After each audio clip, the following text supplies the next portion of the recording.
saw him again. So you never felt like you lacked something from your I don't know if I would say that because, of course, you always want more from your father. You want your father in the house. You want your father in the same city, in the same place. I don't know if as an adult, I look back, I'm like, I actually had a pretty decent life, you know what I mean? But, I'm sure at that moment, I probably wanted my father in the house. Like stepbrothers and stepsisters? I had plenty. We don't believe in step. Okay. So I did have siblings that my father did have that was not with my mom. I don't have a relationship with him. I had an older brother. He went MIA. I don't know. But I didn't have a relationship with my siblings. But my brother and my mother's son is very, very, and I are very close. But you were raised with him. I was raised with my mother's son. It's different because I have a sister that my father had prior to marrying my mother. And she and I are not that close, right?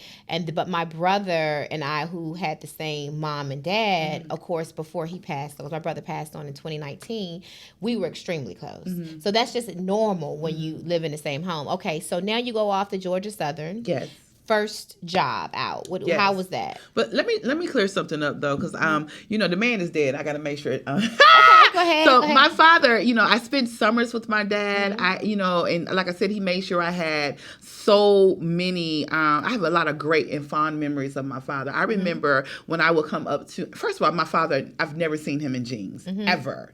And my father, as soon as I would land in Ohio, my father would have on an amazing tailor-made suit, and I would have a dress that match. So my father took care of me very well when I was there. I always knew if I couldn't find my father by picking up the phone and calling him, I knew that I can call my grandmother and she would always know where my father